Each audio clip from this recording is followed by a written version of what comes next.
décembre 1941, l'aviation japonaise attaque Pearl Harbor. C'est le début de la guerre dans le Pacifique. La supériorité militaire américaine domine peu à peu les forces japonaises. En mars 1945, l'état-major américain décide d'intensifier son action et lance une série de raids aériens sur Tokyo.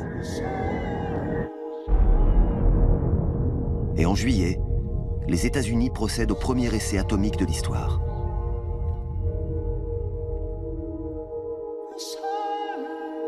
Le Japon refuse de se plier à la volonté des Alliés qui exigent sa reddition inconditionnelle.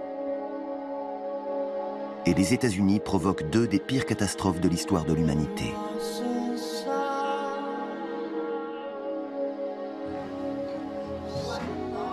Mais un homme va survivre à cet enfer à 2 reprises.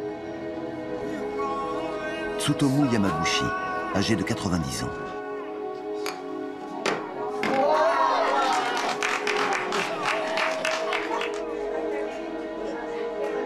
Ingénieur naval, Yamaguchi est envoyé en mission à Hiroshima à l'âge de 29 ans.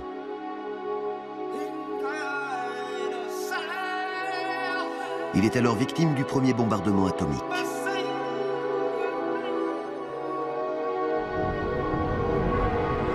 Le lendemain, il réussit à quitter la ville et part rejoindre sa famille à Nagasaki. Une seconde bombe atomique est larguée et Yamaguchi devient l'une des rares doubles victimes des bombardements.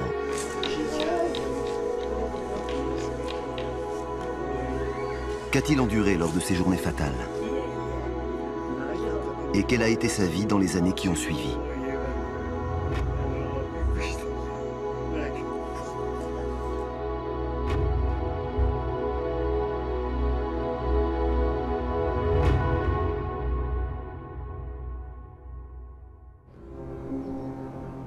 Tsutomu Yamaguchi est né en 1916 dans la ville de Nagasaki, au sud du Japon. Au cours des siècles, le commerce maritime a enrichi cette ville portuaire qui, après la modernisation du Japon, est devenue l'un des principaux centres de construction navale. À l'aube de la Seconde Guerre mondiale, ce grand port attire un grand nombre de Japonais. Sur l'une des collines de la ville se dresse la cathédrale Urakami. Nagasaki abrite une importante communauté chrétienne depuis le XVIe siècle. Yamaguchi se souvient parfaitement des événements de 1945. J'étais ingénieur d'études pour la marine marchande. Je travaillais sur 2 types d'embarcations. Les pétroliers de 10 000 et de 5 000 tonnes. Dans le meilleur des cas, sur 10 navires qui partaient chercher du pétrole brut à l'étranger, un seul revenait. Les autres étaient coulés. Nous avons été envoyés dans un chantier naval d'Hiroshima pour y construire des pétroliers.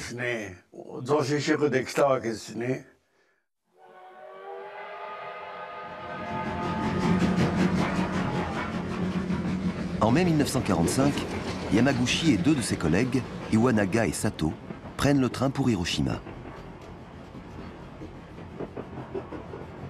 Leur séjour doit durer 3 mois.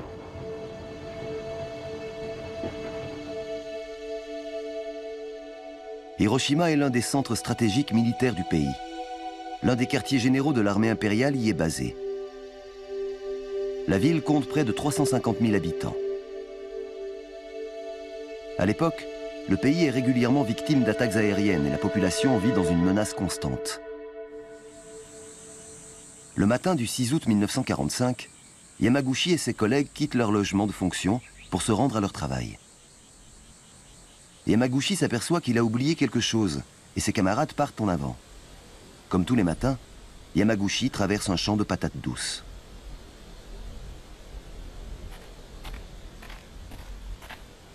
Il doit repartir pour Nagasaki le lendemain.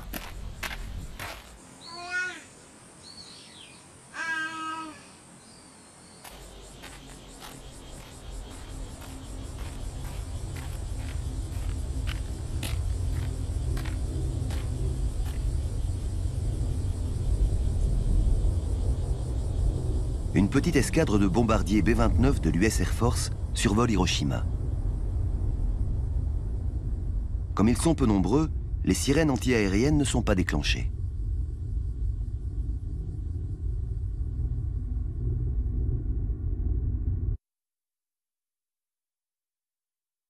Tout d'abord, des instruments destinés à observer les effets de la bombe sont parachutés.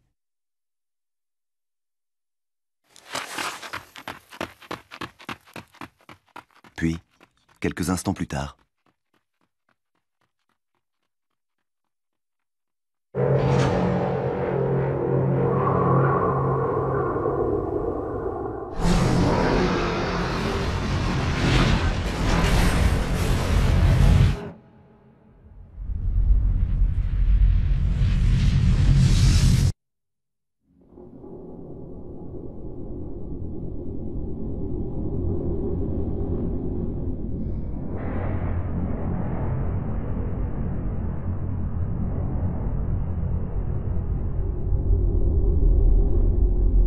le 6 août 1945, à 8h15, une bombe atomique explose à près de 600 mètres au-dessus d'Hiroshima.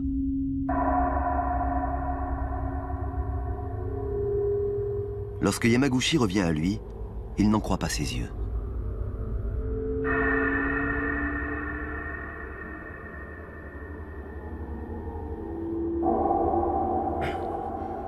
Ses oreilles résonnent d'un son qu'il n'a jamais entendu.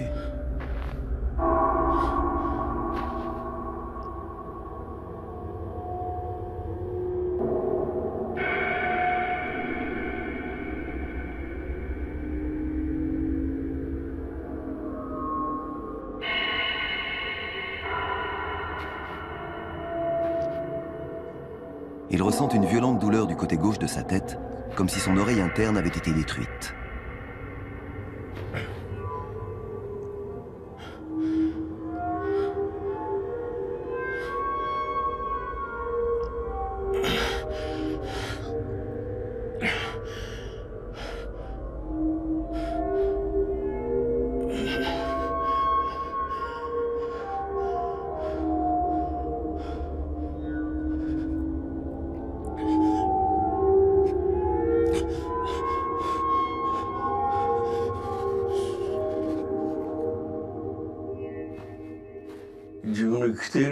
J'ai réalisé que j'étais en vie et que je ne devais pas rester là.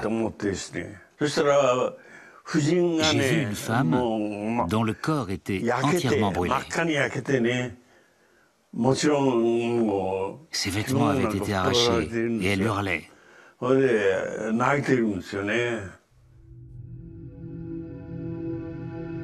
La température de l'énorme boule de gaz incandescent qui se forme après l'explosion atteint plusieurs milliers de degrés. Il n'y a pratiquement aucun survivant à 1 kilomètre à la ronde de l'hypocentre. L'énergie colossale dégagée par la fission nucléaire a anéanti la plupart des bâtiments. Les victimes ont été frappées par le rayonnement thermique et les radiations. Près de 140 000 personnes vont décéder.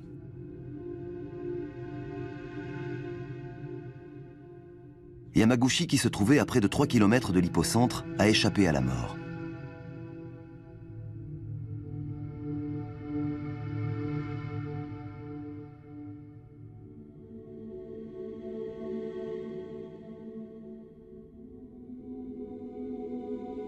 Son bras gauche est grièvement brûlé.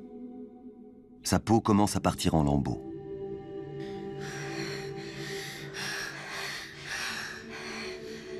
Il rencontre 3 jeunes garçons qui travaillaient dans une usine voisine.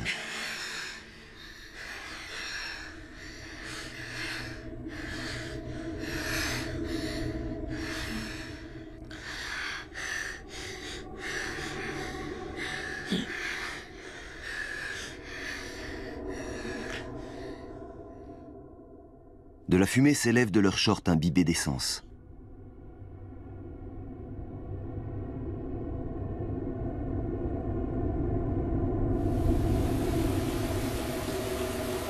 Soudain, une pluie noire chargée de radiation se met à tomber.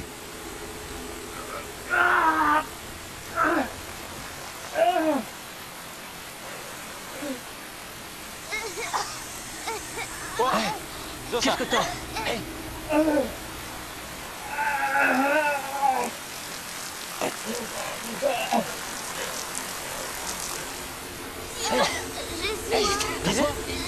Lisa?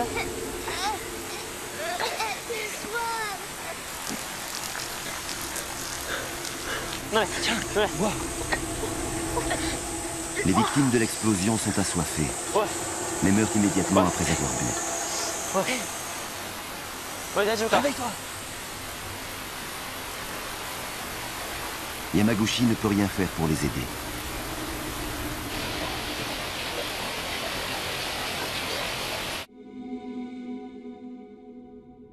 Les véhicules qui traversaient l'hypocentre au moment de l'explosion ont poursuivi leur course, mus par la force d'inertie.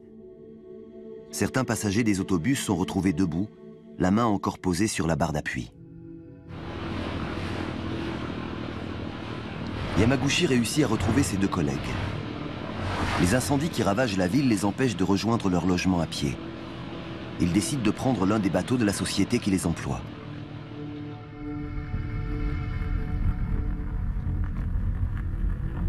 Les trois hommes contemplent médusés la ville réduite en cendres.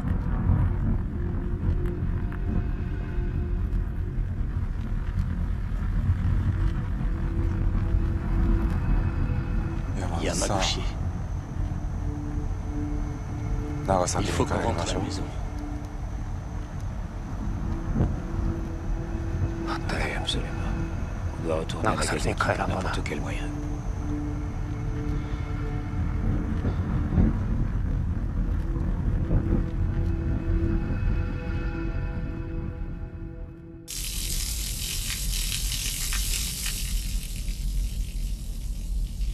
Le lendemain, ils partent pour la gare Koi, à l'ouest de la ville, pour prendre un train d'évacuation. Les trois rescapés parcourent près de 4 km dans le champ de ruines d'Hiroshima. Yamaguchi a enveloppé son bras gauche dans un linge, mais ses brûlures purulentes sont terriblement douloureuses. Non. Ça va aller.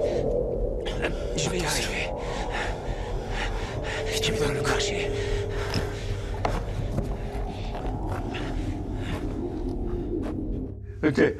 J'ai vu des gens dont la peau avait été arrachée et pendait au bout de leurs bras.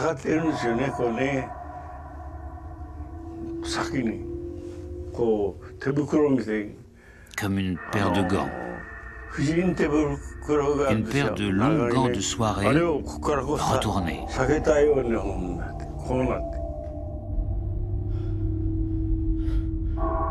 Quand les trois hommes atteignent le fleuve Ota, une vision d'enfer s'offre à eux.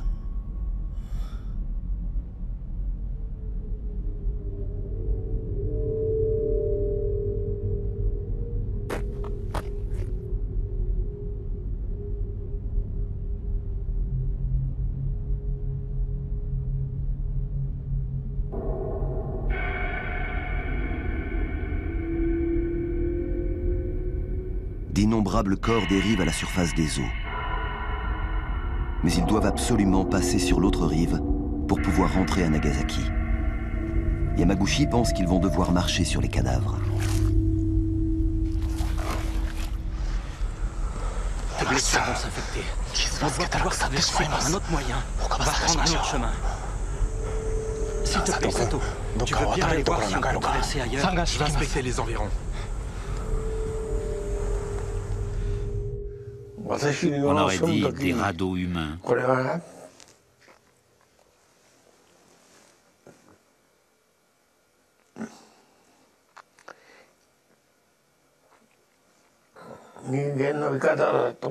Lorsque la marée montait, ces amas de corps étaient emportés en amont du fleuve.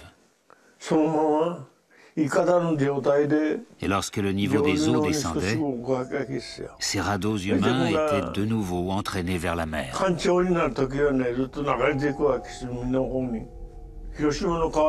Tous les fleuves d'Hiroshima, sans exception, étaient infestés de cadavres.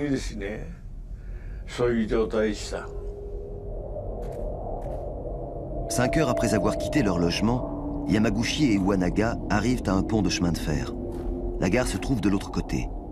En cours de route, ils ont été séparés de leur camarade Sato, mais il leur faut avancer coûte que coûte.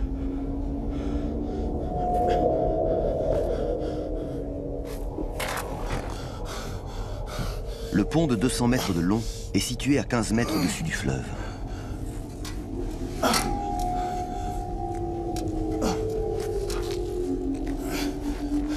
Les plaies de Yamaguchi se sont infectées et il commence à avoir de la fièvre. Pendant sa longue traversée du pont, il sent monter du fleuve une odeur doucereuse et pénétrante, comme il n'en a jamais connue.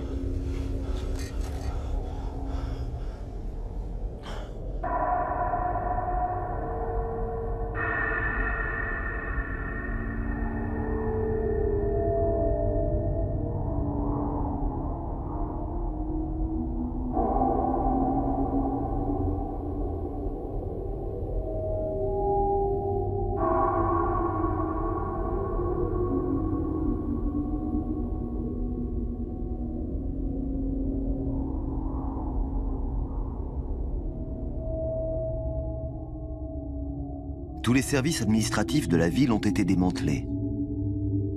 De nombreuses équipes médicales d'urgence venues des régions avoisinantes sont arrivées à Hiroshima pour participer aux opérations de secours. Mais le manque d'organisation restreint leur capacité d'intervention.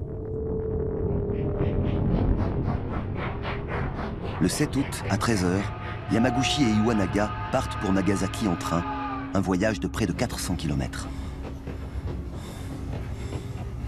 Ils réussissent à trouver des places assises, mais Yamaguchi est atteint d'une forte fièvre et il passe 24 heures sans manger. J'avais été brûlé au visage. Des cloques s'étaient formées. Il en sortait de l'eau et elles étaient pleines de pus.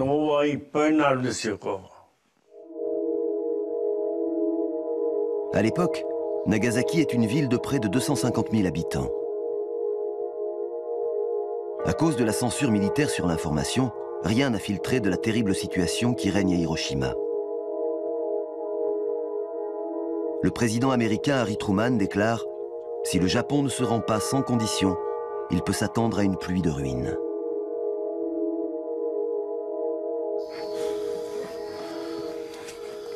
Qu'est-ce que ça va? Oh, avec les blessures dont tu souffres. Tu ne dois bouger sous aucun prétexte. Tu as la chance d'être revenu sain et sauf. Alors tu as le devoir de prendre soin de toi. T'inquiète pas.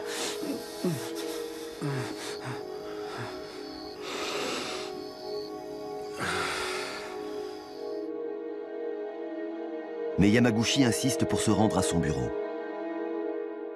Yamaguchi, tu es vivant. Yamaguchi, mais qu'est-ce que vous êtes arrivé? Il y a eu un problème à Hiroshima, racontez vite. Iwanaga, il était avec moi dans le train d'évacuation. Il est retourné chez lui à Isaya hier matin. Sato a également survécu. On a perdu sa trace à Hiroshima, malheureusement. Je ne comprends pas. Comment une seule et unique bombe a-t-elle pu détruire entièrement Hiroshima? C'est impensable, voyons. Écoutez, je suis désolé de vous dire ça, mais je crois que vous n'êtes pas vous-même et que vous délirez à cause des blessures que vous avez à la tête. On ne peut pas comprendre à moins de l'avoir vécu.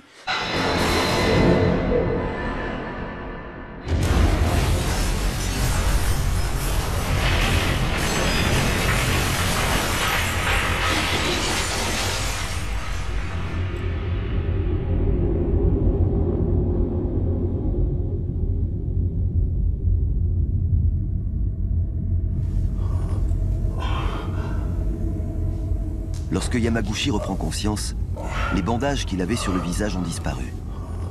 Ses plaies, qui ne sont plus protégées, sont couvertes d'une sorte de poussière.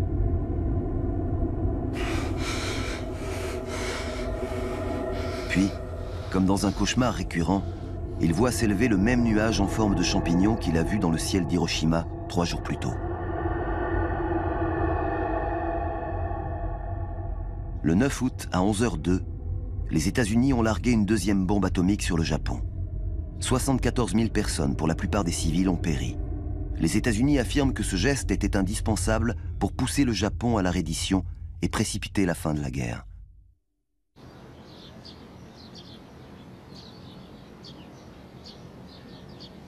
Plus de 60 ans se sont écoulés depuis les bombardements et Tsutomu Yamaguchi est âgé de 90 ans. Entrez. À la suite des explosions, il est devenu sourd de l'oreille gauche. Yamaguchi a récemment été victime d'une attaque et c'est sa fille, Toshiko, qui prend soin de lui.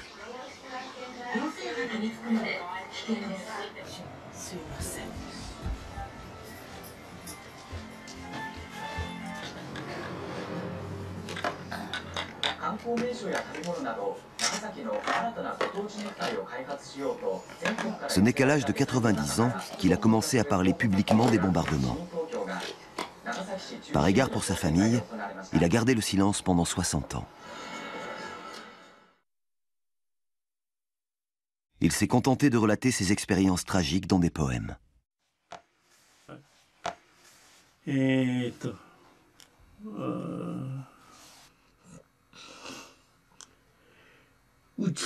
humains meurent tous, entassés et brûlés. La graisse qui suinte d'eux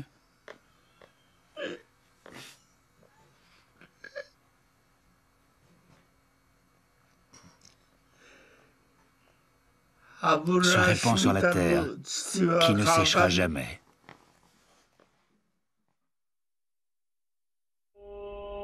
Six jours après le bombardement de Nagasaki, le Japon capitule sans condition devant les puissances alliées. Mais le calvaire des survivants de la bombe atomique est loin d'être terminé.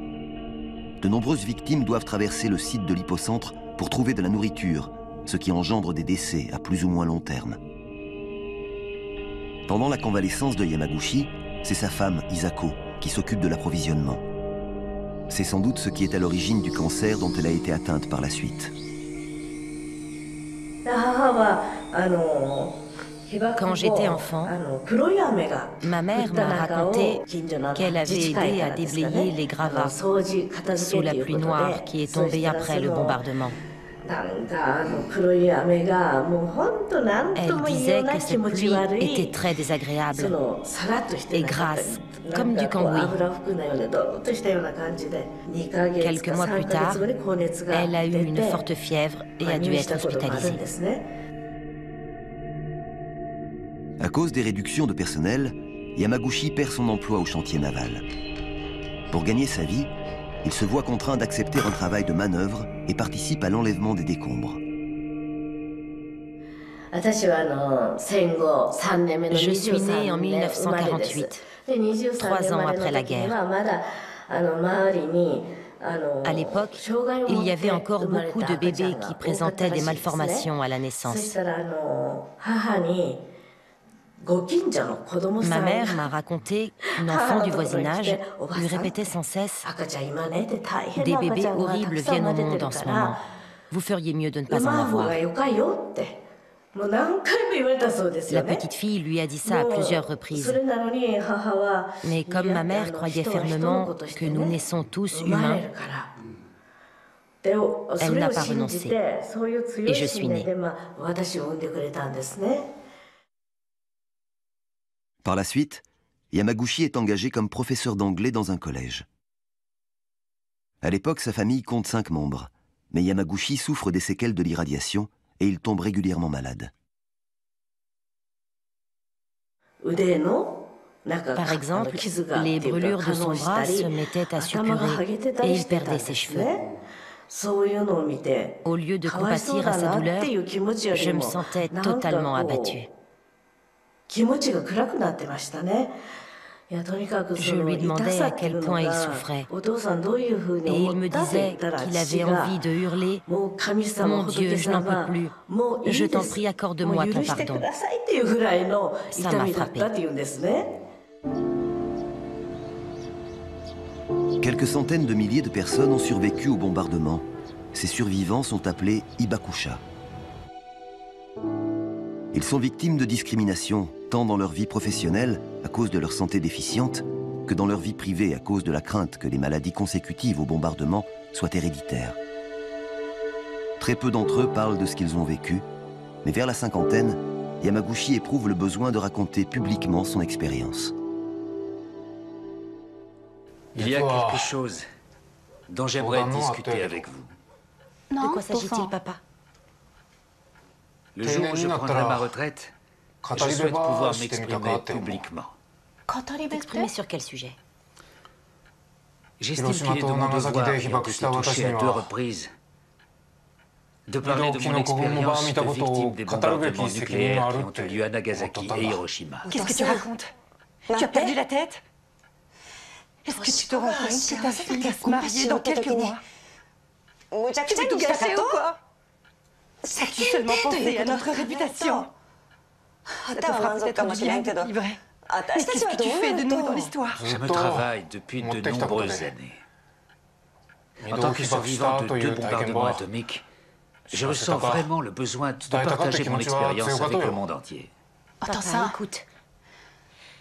Quand j'étais petite, chaque été, sans exception, je t'ai vu souffrir à cause de la chaleur du soleil qui ravivait tes brûlures. Je sais à quel point ça a été dur pour toi physiquement et moralement, mais au final, tu t'en es sorti. Il y a beaucoup d'autres victimes dont les symptômes sont beaucoup plus graves que les tiens. Si tu racontes à tout le monde que tu te trouvais à Hiroshima et Nagasaki lors des 2 bombardements, les gens vont se dire, si on peut survivre à 2 bombes atomiques, alors c'est pas grave si on en lance d'autres à travers le monde. En racontant ton histoire, tu vas nuire aux activistes et aux victimes des bombardements qui se battent chaque jour contre les armes nucléaires. Toshiko a raison. On va célébrer ses noces dans très peu de temps. Jusqu'à présent, on a réussi à cacher notre passé. Personne ne sait ce que tu as traversé. Il faut que ça reste un secret. Inutile de tout dévoiler maintenant.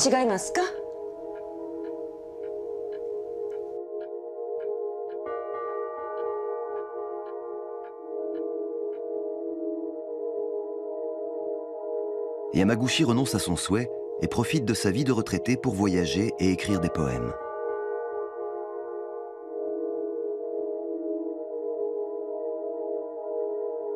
Mais la tragédie le frappe à l'âge de 89 ans. Son fils Katsutoshi est atteint d'un cancer généralisé. Yamaguchi pense que cette maladie est la conséquence des radiations auxquelles son fils a été exposé lorsqu'il avait à peine 5 mois. Quand mon père a appris qu'il avait un cancer, il a semblé prendre une résolution. Mon frère m'a dit « Je compte sur toi ». Nous savions tous deux que notre père était perturbé à l'idée de ne pas remplir son devoir de survivant de la bombe atomique. Après la mort de son fils, Yamaguchi estime que s'il a survécu, c'est parce qu'il a une mission à remplir. Soutenu par sa fille Toshiko, il décide de raconter son histoire. Ce jour-là, il s'apprête à parler pour la première fois de son expérience de double survivant dans un lycée de Nagasaki.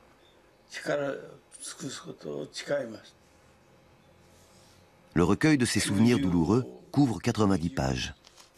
Il lui faut plus de 2 heures pour le lire à voix haute. C'est sans doute la dernière fois de ma vie que je fais ça. Je veux faire de mon mieux.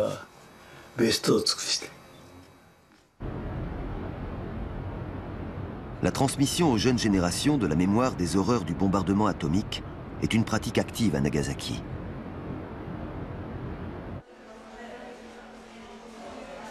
Les membres du Club pour la paix ont invité Yamaguchi à venir prendre la parole.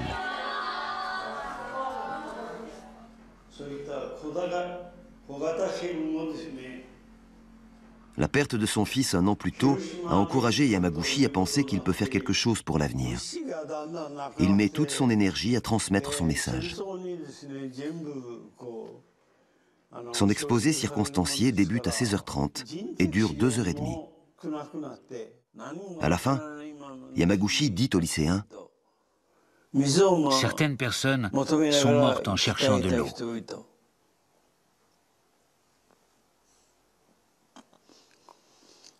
Des enfants entièrement brûlés ne pouvaient ni crier ni fermer les yeux.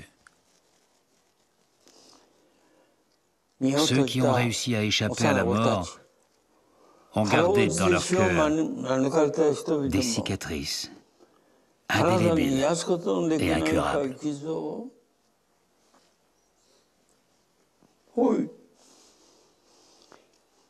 Ils continuent à souffrir de troubles résiduels. Ils sont condamnés à mort. La bombe atomique a tué de nombreuses personnes.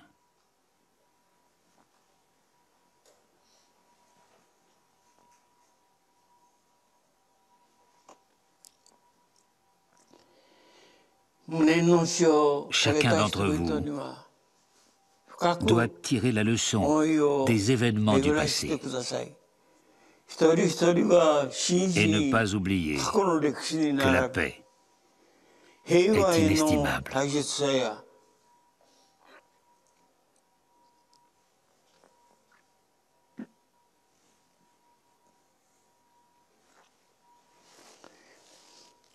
Nous ne devons jamais renoncer à travailler pour une paix mondiale éternelle. Je m'engage à faire de mon mieux jusqu'à la fin de mes jours. Moi, Tsutomu Yamaguchi, 90 ans, double survivant de la bombe atomique.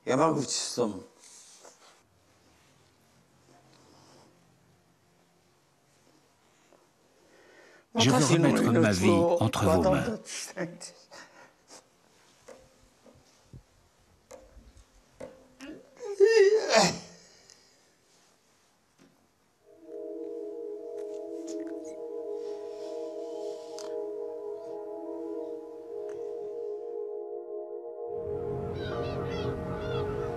L'attention avec laquelle les lycéens l'ont écouté a encouragé Yamaguchi.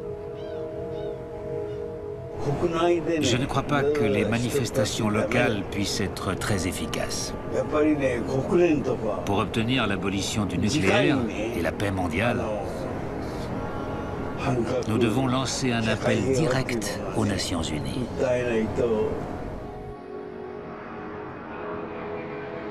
Le mouvement pour le désarmement nucléaire prend de l'ampleur et Yamaguchi est invité aux Nations Unies pour prendre la parole à l'issue de la projection d'un film documentaire sur les bombardements atomiques. Et en 2006, il se voit pour la première fois attribuer un passeport. Il dit s'être senti en territoire ennemi en arrivant à New York. Il n'a jamais pu pardonner aux États-Unis d'avoir fait un aussi grand nombre de morts et rasé 2 villes avec leurs bombes atomiques. Mais il n'a aucun ressentiment envers le peuple américain.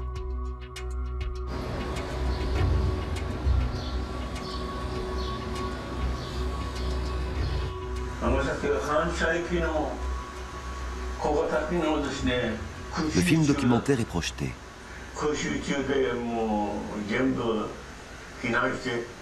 Le récit de la tragédie des doubles survivants bouleverse les spectateurs, même ceux qui sont conscients des ravages de la bombe atomique.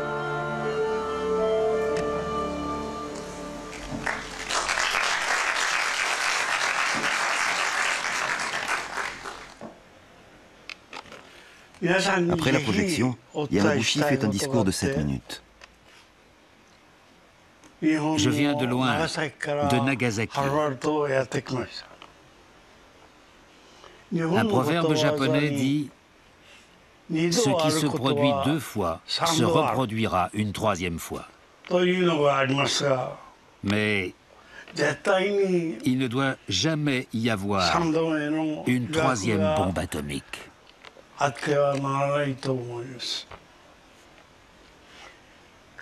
Je vous en prie, aidez-moi à obtenir l'élimination des arsenaux nucléaires.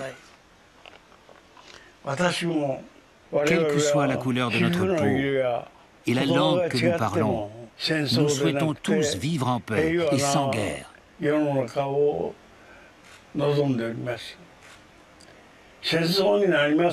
Quel que soit le vainqueur, les guerres font toujours de très nombreuses victimes et plongent les familles endeuillées dans un profond chagrin. Tous pour un pour tous. Si nous pouvons travailler main dans la main, en gardant cette devise en mémoire, nous pourrons sans aucun doute créer une grande force et trouver le moyen d'empêcher la guerre.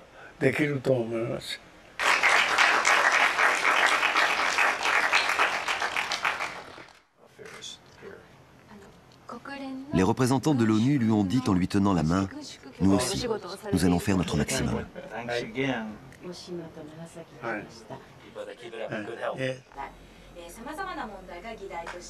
Mais quand il apprend ce que les Nations Unies peuvent faire, Yamaguchi est profondément abattu.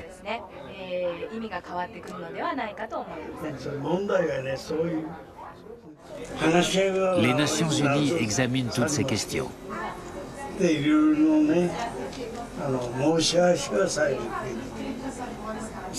Mais le plus important, c'est qu'ils n'ont pas le pouvoir de stopper les nations nucléaires.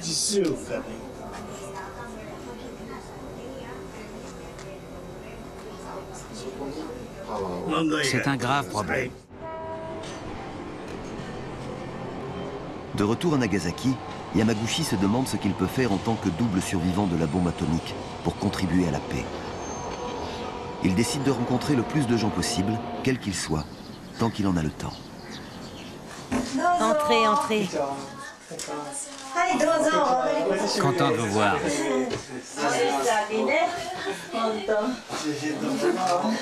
Yamaguchi reçoit la visite d'une lycéenne qui a parlé de lui dans son discours lors d'un concours d'anglais. Grâce à ce discours, j'ai eu le sentiment de pouvoir faire quelque chose. Je suis très touché que vous connaissiez si bien ma vie. Je vous en suis très reconnaissant.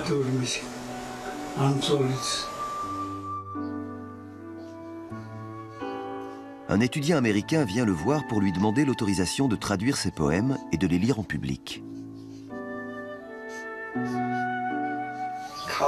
Ces poèmes sont particulièrement difficiles à traduire, surtout les passages sur les radeaux humains.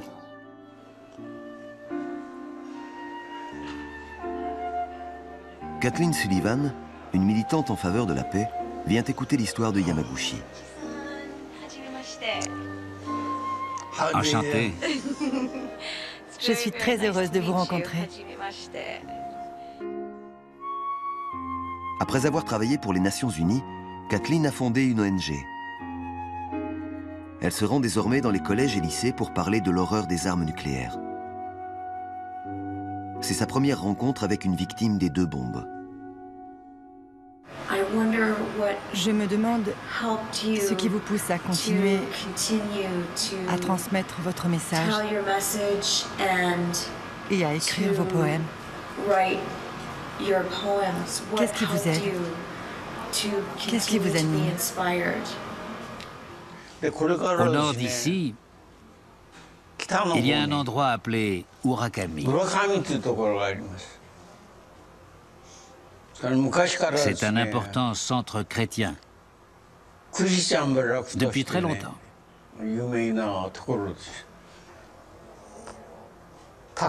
On y trouve un grand nombre de tombes qui portent des prénoms chrétiens.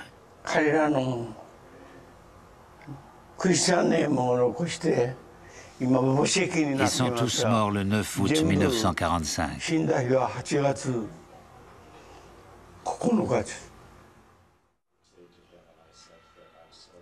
Les bombes atomiques larguées par un pays chrétien, les États-Unis, ont tué de nombreux chrétiens au Japon. Yamaguchi se demande comment une telle chose a pu se produire.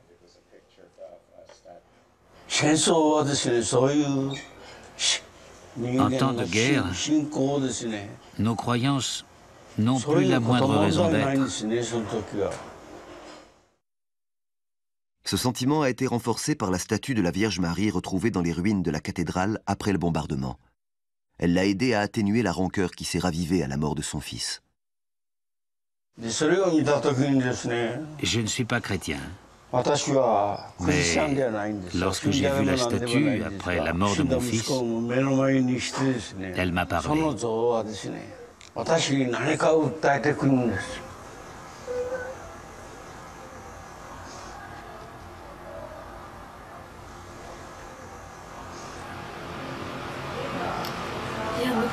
Yamaguchi-san, j'espère seulement que les gens seront capables de comprendre à quel point vous avez souffert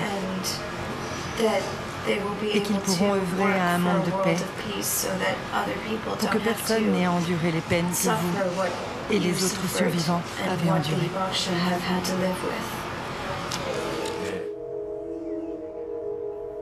Ils se rendent ensemble à la cathédrale Urakami.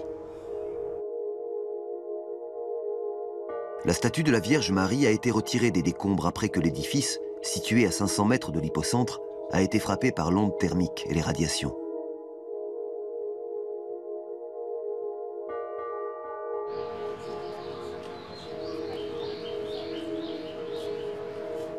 Yamaguchi a obtenu une autorisation spéciale pour que Kathleen puisse voir la statue qui se trouve dans une zone interdite au public.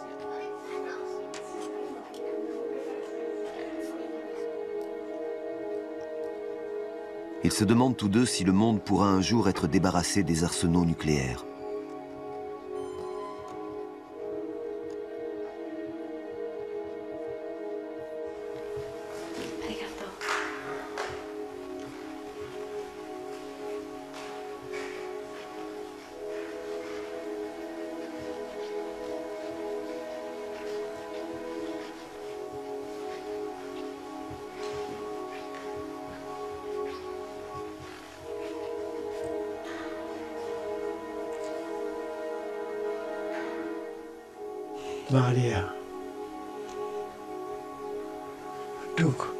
Marie a des cicatrices kéloïdes sur le visage. Et ses cheveux ont été brûlés.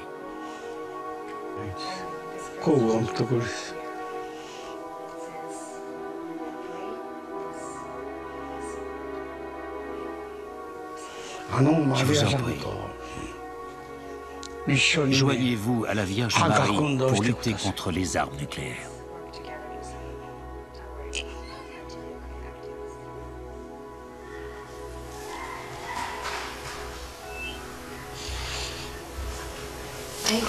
Merci de m'avoir amené ici, Yamaguchi-san.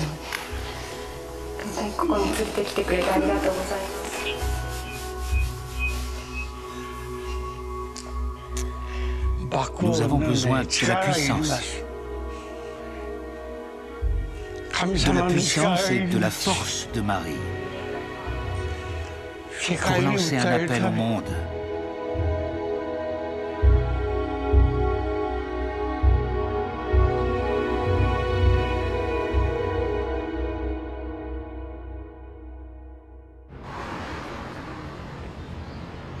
Le musée de la bombe atomique de Nagasaki reçoit près de 700 000 visiteurs par an, des étrangers pour la plupart.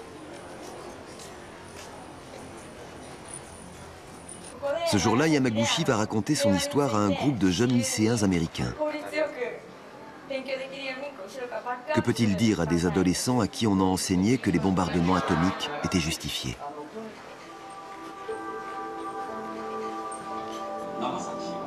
Des maquettes de la bombe atomique sont présentées dans le musée, ainsi que des décombres retrouvés éparpillés autour de la zone bombardée.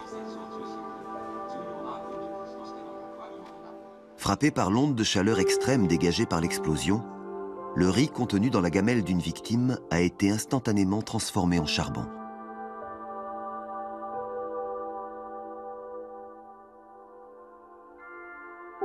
Les lycéens américains sont sans voix lorsqu'ils sont confrontés à la réalité du bombardement.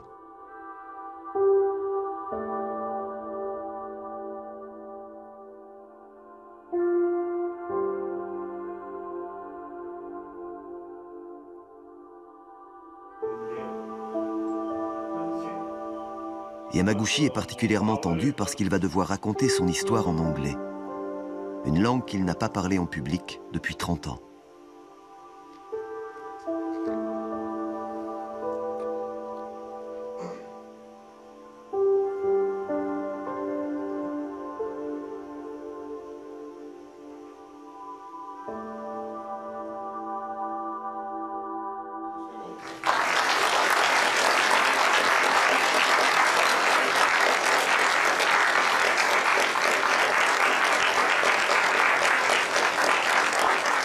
Merci d'être venu.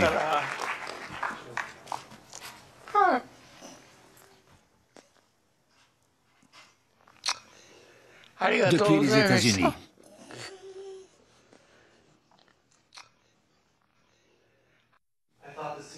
Il transmet son message comme s'il plantait une graine dans le cœur de ses auditeurs, dans l'espoir qu'ils nourrissent un désir de paix. J'ai vu une énorme boule de feu exploser dans le ciel. Une douleur semblable à la brûlure d'un fer chauffé au rouge sur ma peau m'a réveillé. Une couronne de feu et des nuages ressemblant à la fumée d'un volcan se sont élevés dans les airs. Le champignon s'est répandu dans les cieux.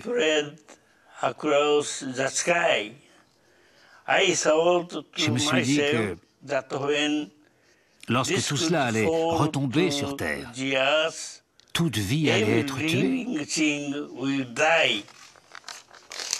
Je revois le corps d'un garçon de 17 ans. Un garçon de votre âge. Et puis, une averse de pluie noire s'est mise à tomber.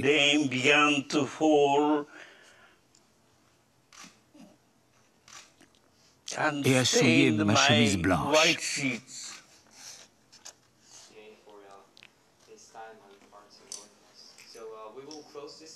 Yamaguchi estime qu'il est de son devoir de dire la vérité tant qu'il est en vie. Et il veut continuer à parler jusqu'à son dernier jour.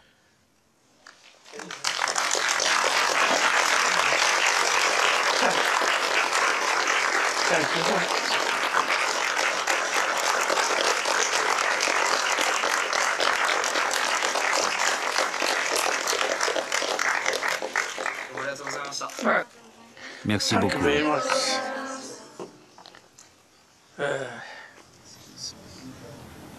Un jeune garçon se lève pour poser une question. Je m'appelle Nate Nutcher, j'ai 15 ans et je suis de Cleveland, dans l'Ohio. Ma question est la suivante. C'est dans la nature humaine de vouloir trouver un responsable aux choses qui nous arrivent. Les bombardements vous ont touché de très près. Comment vivez-vous cette nécessité d'en vouloir à quelqu'un?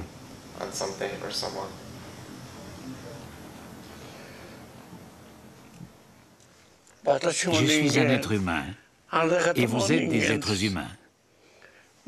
Quelle que soit la couleur de notre peau ou la langue que nous parlons, nous avons tous une conscience. Et si nous communiquons, nous pouvons nous comprendre. Comment avez-vous supporté votre chagrin après avoir vécu ça 2 fois? Beaucoup de gens seraient incapables de continuer à vivre après une chose pareille. Nous sommes de nationalités différentes, mais que nous soyons américains ou japonais, nous vivons tous sur la même planète. Je termine mes discours en disant « un pour tous, tous pour un ». All for one ということを最後に言いました。これがなければ Sans cette pensée, nous ne pourrons pas vivre comme des êtres humains heureux. Merci beaucoup. Merci. Merci 1000 fois.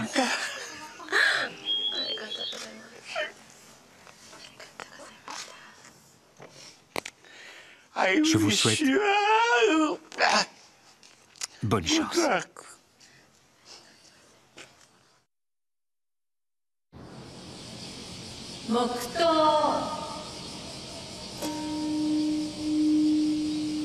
Tous les ans, au mois d'août, des cérémonies à la mémoire des victimes de la bombe atomique ont lieu à Hiroshima et Nagasaki. Dans tout le pays, les gens prient en silence pour la paix dans le monde et l'abolition des armes nucléaires.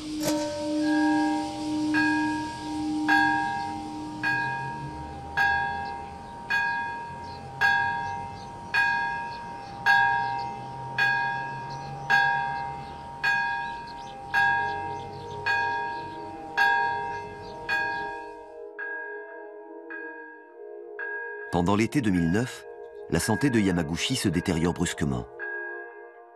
Il passe le 64e anniversaire des bombardements à l'hôpital.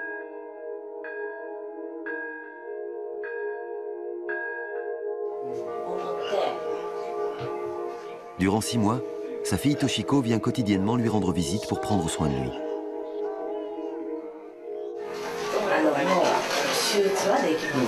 Il ne veut pas subir une opération. Il a assisté à la mort de mon frère et il refuse toute opération ou traitement pouvant le maintenir en vie.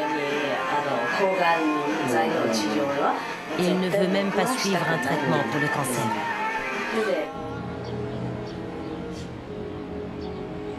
En automne, lorsque son état s'améliore, il accepte de donner des interviews depuis son lit d'hôpital.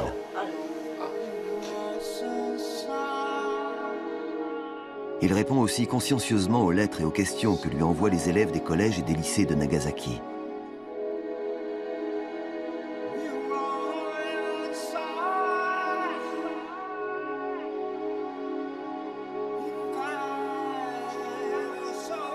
De New York, il reçoit le DVD d'une lecture de ses poèmes.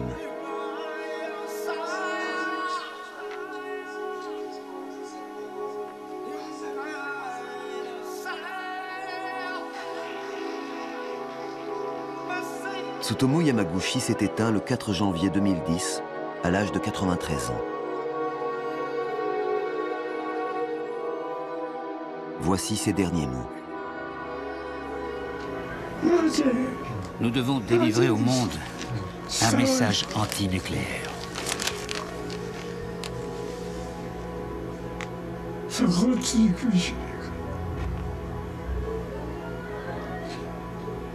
n'est pas la logistique qui doit avoir la priorité.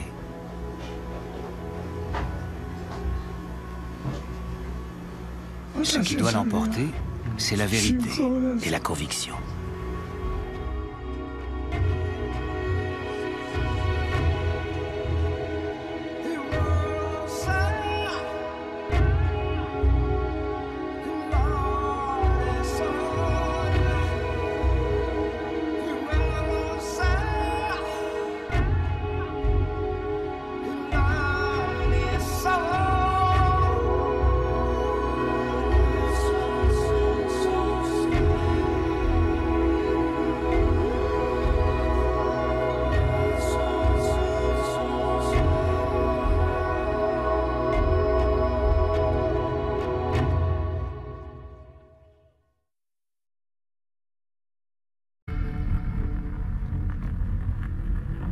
Les 3 hommes contemplent médusés la ville réduite en cendres.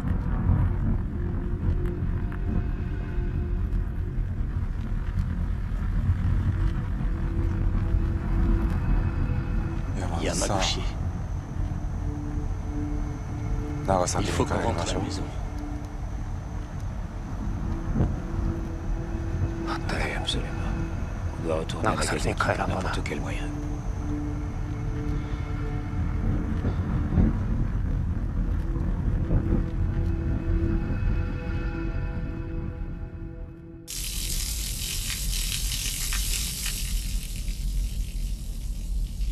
Le lendemain, ils partent pour la gare Koi, à l'ouest de la ville, pour prendre un train d'évacuation.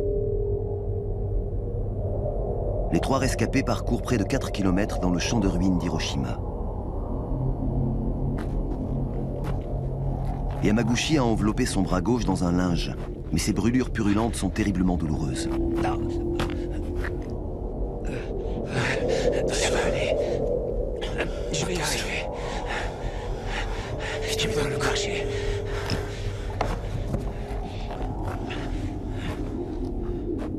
J'ai vu des gens dont la peau avait été arrachée et pendait au bout de leurs bras.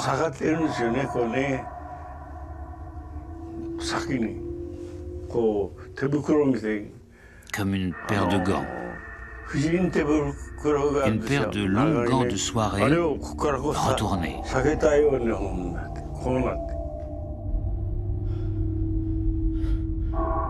Quand les 3 hommes atteignent le fleuve Ota, une vision d'enfer s'offre à eux.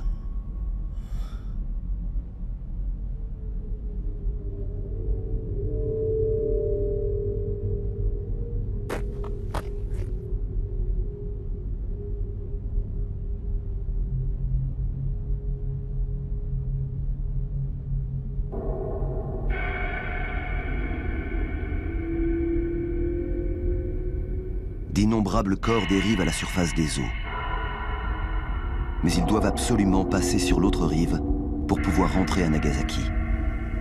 Yamaguchi pense qu'ils vont devoir marcher sur les cadavres. Tes blessures vont s'infecter. On doit pouvoir traverser par un autre moyen. On va prendre un autre chemin. S'il te plaît, Sato, tu veux bien aller voir si on peut traverser ailleurs? Je vais inspecter les environs.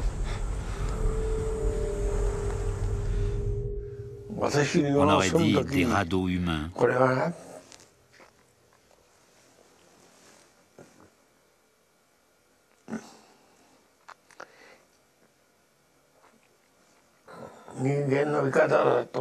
Lorsque la marée montait, ces amas de corps étaient emportés en amont du fleuve. Et lorsque le niveau des eaux descendait, ces radeaux humains étaient de nouveau entraînés vers la mer.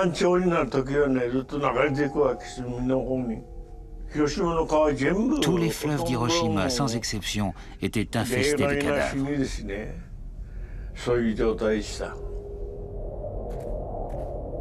5 heures après avoir quitté leur logement, Yamaguchi et Iwanaga arrivent à un pont de chemin de fer. La gare se trouve de l'autre côté, Hiroshima. Leur séjour doit durer 3 mois.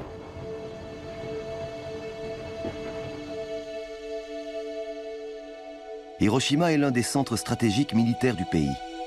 L'un des quartiers généraux de l'armée impériale y est basé. La ville compte près de 350 000 habitants. À l'époque, le pays est régulièrement victime d'attaques aériennes et la population vit dans une menace constante.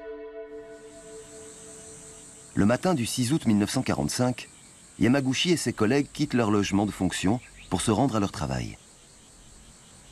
Yamaguchi s'aperçoit qu'il a oublié quelque chose et ses camarades partent en avant. Comme tous les matins, Yamaguchi traverse un champ de patates douces.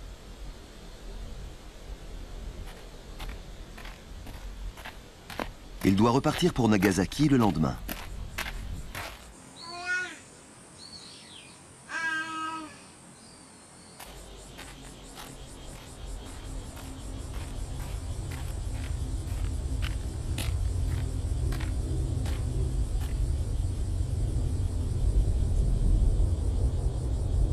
Une petite escadre de bombardiers B-29 de l'US Air Force survole Hiroshima. Comme ils sont peu nombreux, les sirènes anti-aériennes ne sont pas déclenchées.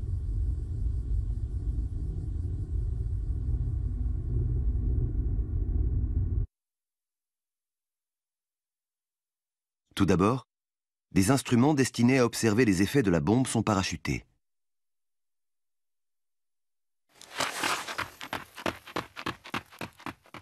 Puis, quelques instants plus tard,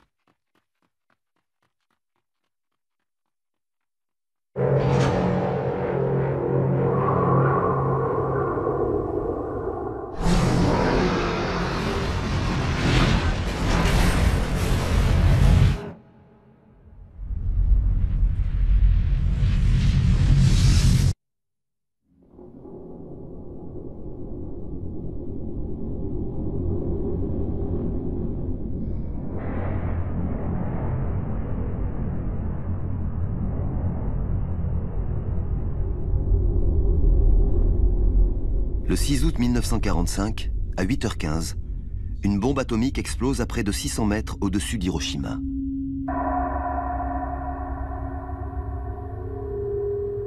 Lorsque Yamaguchi revient à lui, il n'en croit pas ses yeux.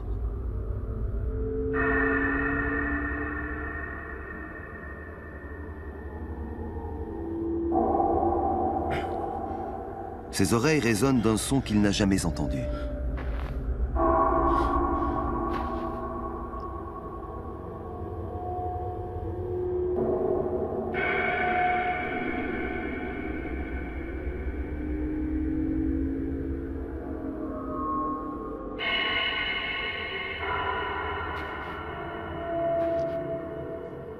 Il ressent une violente douleur du côté gauche de sa tête, comme si son oreille interne avait été détruite.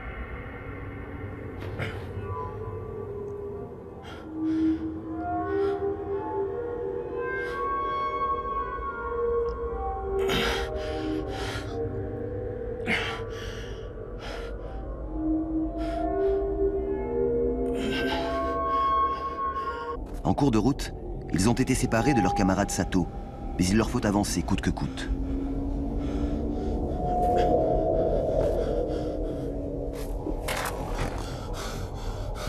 Le pont de 200 mètres de long est situé à 15 mètres au-dessus du fleuve.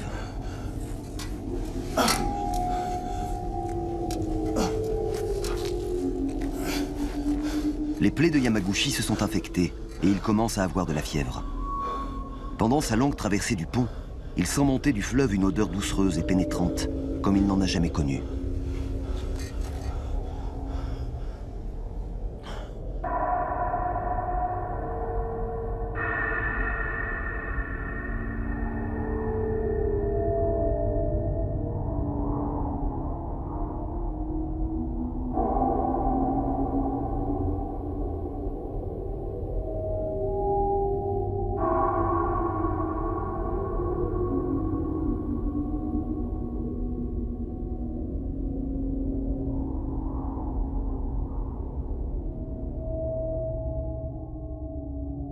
Tous les services administratifs de la ville ont été démantelés. De nombreuses équipes médicales d'urgence venues des régions avoisinantes sont arrivées à Hiroshima pour participer aux opérations de secours. Mais le manque d'organisation restreint leur capacité d'intervention. Le 7 août, à 13 h, Yamaguchi et Iwanaga partent pour Nagasaki en train, un voyage de près de 400 km. Ils réussissent à trouver des places assises, mais Yamaguchi est atteint d'une forte fièvre et il passe 24 heures sans manger. J'avais été brûlé au visage. Des cloques s'étaient formées. Il en sortait de l'eau et elles étaient pleines de pus.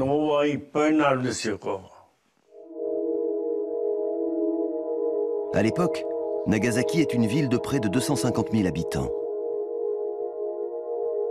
À cause de la censure militaire sur l'information, rien n'a filtré de la terrible situation qui règne à Hiroshima.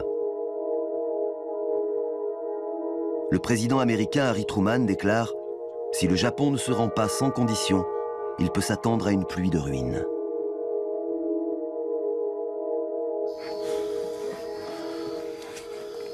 Est-ce que ça va? Oh, avec les blessures dont tu souffres. Tu ne dois bouger sous aucun prétexte. Tu as la chance d'être revenu sain et sauf. Alors tu as le devoir de prendre soin de toi.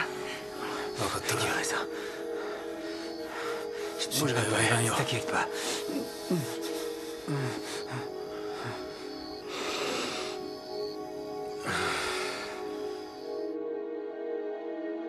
Mais Yamaguchi insiste pour se rendre à son bureau.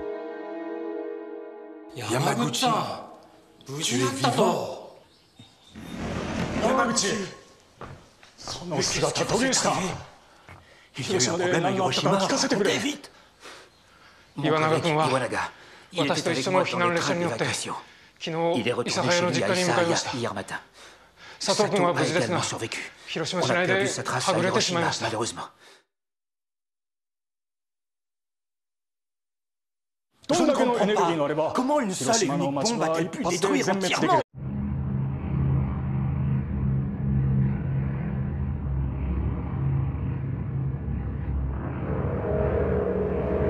En décembre 1941, l'aviation japonaise attaque Pearl Harbor.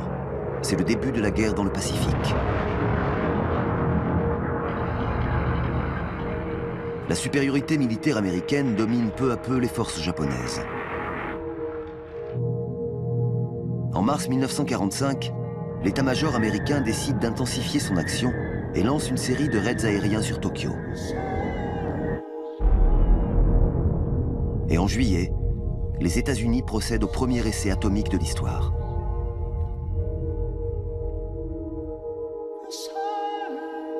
Le Japon refuse de se plier à la volonté des Alliés qui exigent sa reddition inconditionnelle.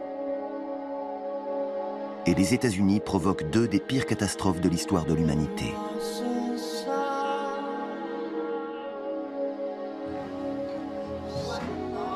Mais un homme va survivre à cet enfer à 2 reprises.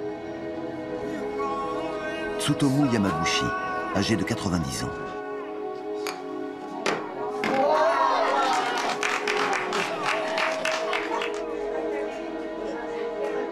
Ingénieur naval, Yamaguchi est envoyé en mission à Hiroshima à l'âge de 29 ans.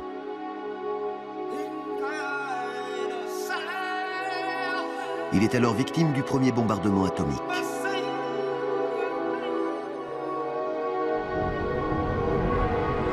Le lendemain, il réussit à quitter la ville et part rejoindre sa famille à Nagasaki. Une seconde bombe atomique est larguée et Yamaguchi devient l'une des rares doubles victimes des bombardements.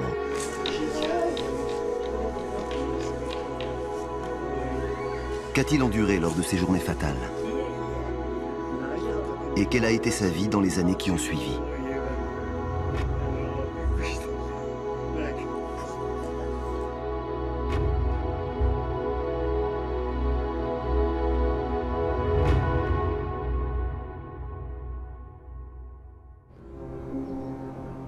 Tsutomu Yamaguchi est né en 1916 dans la ville de Nagasaki, au sud du Japon. Au cours des siècles, le commerce maritime a enrichi cette ville portuaire qui, après la modernisation du Japon, est devenue l'un des principaux centres de construction navale. À l'aube de la Seconde Guerre mondiale, ce grand port attire un grand nombre de Japonais. Sur l'une des collines de la ville se dresse la cathédrale Urakami. Nagasaki abrite une importante communauté chrétienne depuis le XVIe siècle.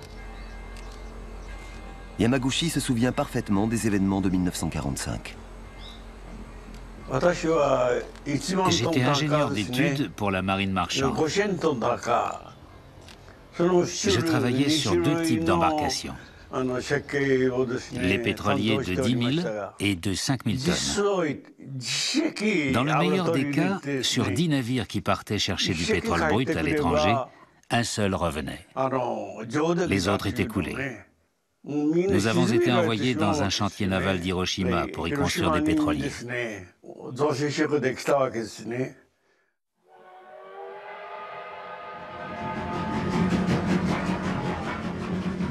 En mai 1945, Yamaguchi et deux de ses collègues, Iwanaga et Sato, prennent le train pour...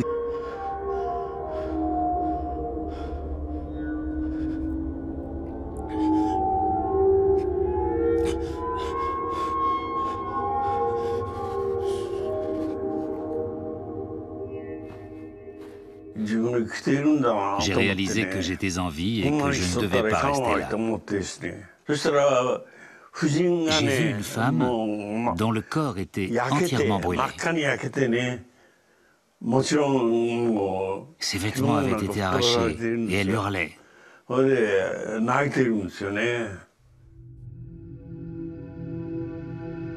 La température de l'énorme boule de gaz incandescent qui se forme après l'explosion atteint plusieurs milliers de degrés. Il n'y a pratiquement aucun survivant à 1 kilomètre à la ronde de l'hypocentre. L'énergie colossale dégagée par la fission nucléaire a anéanti la plupart des bâtiments. Les victimes ont été frappées par le rayonnement thermique et les radiations. Près de 140 000 personnes vont décéder.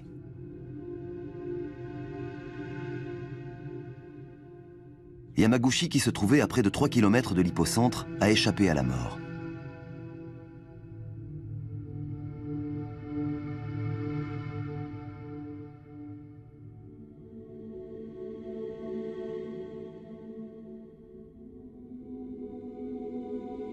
Son bras gauche est grièvement brûlé.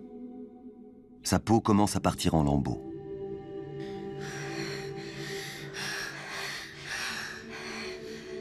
Il rencontre 3 jeunes garçons qui travaillaient dans une usine voisine.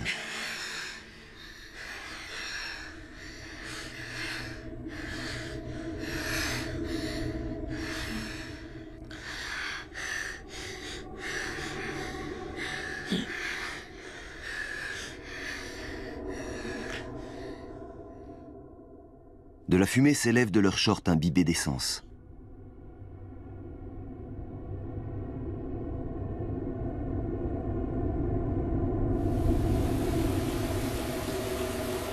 Soudain, une pluie noire chargée de radiation se met à tomber.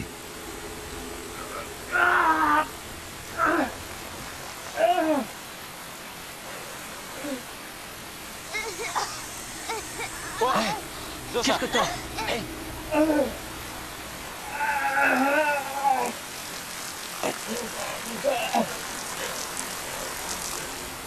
J'ai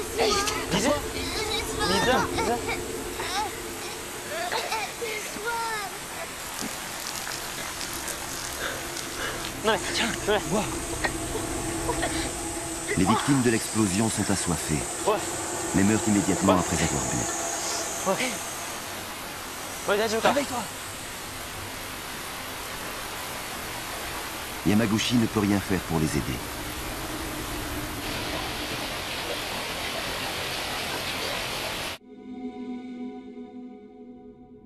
Les véhicules qui traversaient l'hypocentre au moment de l'explosion ont poursuivi leur course, mus par la force d'inertie. Certains passagers des autobus sont retrouvés debout, la main encore posée sur la barre d'appui. Yamaguchi réussit à retrouver ses 2 collègues. Les incendies qui ravagent la ville les empêchent de rejoindre leur logement à pied. Ils décident de prendre l'un des bateaux de la société qui les emploie.